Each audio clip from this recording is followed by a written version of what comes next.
Ipinagdiriwang ngayong araw ang ika-7th Bangsamoro Foundation Day kung saan sinimulan ng makulay na parada ang selebrasyon, tampok ang iba't ibang float ng mga ministry, agency at offices sa rehiyon. Sa ngalan ni Lirio Bompat, ako si Naphtali Velarde at ito ang iMinds Digital.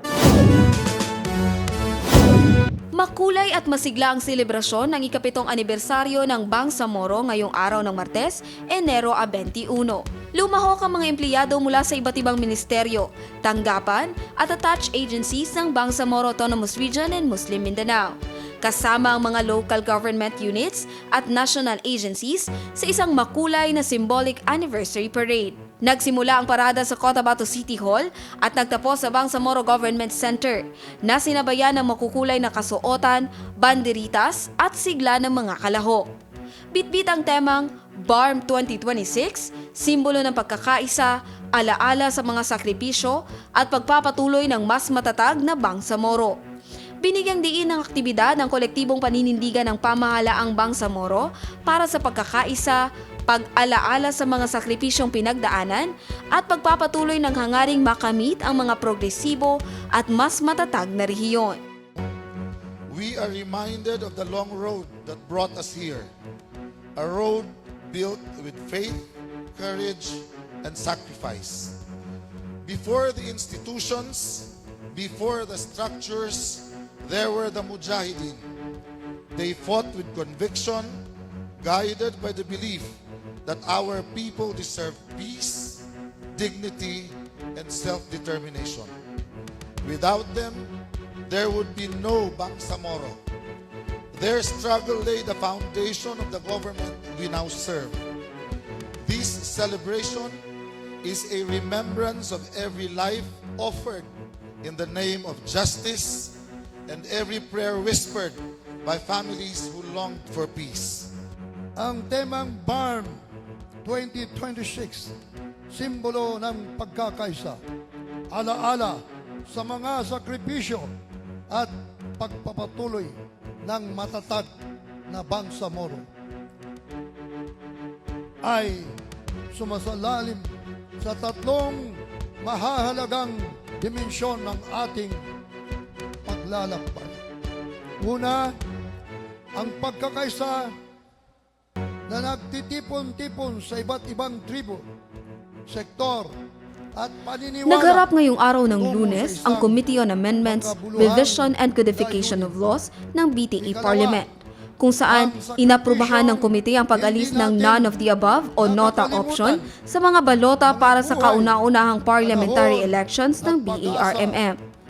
Ayon sa mga mambabatas, layo ng BTA Bill No. 396 na pasimplihin ang proseso ng pagboto at maiwasan ang kalituhan ng mga botante.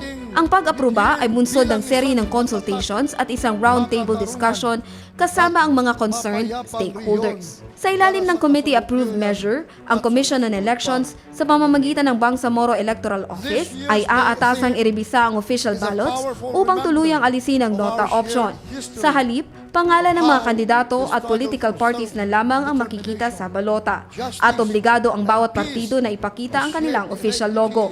Nilinaw ng komite na ang panukala ay dadaan pa sa plenary debates kapag naisimiti na ang opisyal na committee report. Kasabay nito, sinimulan na rin ng CARCL ang deliberasyon sa BTA Bill No. 419 na naglalayong amyendahan ng Bangsamoro Electoral Code. Kabilang sa mga pangunahing panukala ang pagbaba ng minimum membership requirement para sa regional political parties mula 10,000 pababa sa 5,000. Pagpapanatili ng minimum 20% women representation sa party nominees at pagpapatupad ng 2% vote threshold para sa party seat allocation. Isinusulong din ng panukala ang pagsisynchronize ng unang parliamentary elections at sectoral representative elections maliban sa non-Moro indigenous peoples, ulama at traditional leaders. Binigyang diin ni CARCL Chair Siti Fahani Oyuyod ang pangunahing pangangailangang pabilisin ng proseso upang masiguro ang maayos at napapanahong paghahanda para sa nalalapit na halalan. Ayon sa kanya, ipagpapatuloy ang deliberations ngayong Huwebes. Ang magkakasunod na hakbang na ito ay tinuturing na kritikal sa paghubog ng mas malinaw, inklusibo at organisadong electoral system habang papalapit ang makasaysayang unang parliamentary elections ng Bangsamoro. Jen Garcia, IMAX, Philippines. VARM today stands as a symbol of unity. We came from different paths and perspectives. Yet, we learn that no institution can stand and no progress can last if we work against one another. Unity today means shared responsibility across provinces, across sectors, across political lines. Unity means moving forward together. VARM is also a reminder of sacrifice. Many carried burdens they did not choose. Many lose homes, livelihoods, and loved ones. Some did not live to see this day.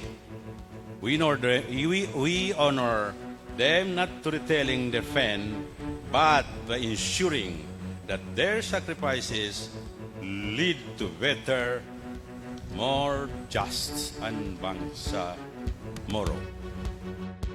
Ang taunang selebrasyon ay nagmamarka ng 7 taon mula nang maitatag ang Bangsamoro Autonomous Region in Muslim Mindanao noong 21 ng Enero 2019 sa bisa ng Bangsamoro Organic Law. Isang mahalagang hakbang tungo sa mas malawak na autonomiya at sariling pamamahala ng rehiyon. Dumalo sa selebrasyon si UPAPL Secretary Carlito Galvez Jr. I will always remember this day kasi ito rin po ang pinakauna kong pag-upo sa OPAP nung year po na yun. Kaya 7 years na rin po ang aking pag-upo sa OPAP.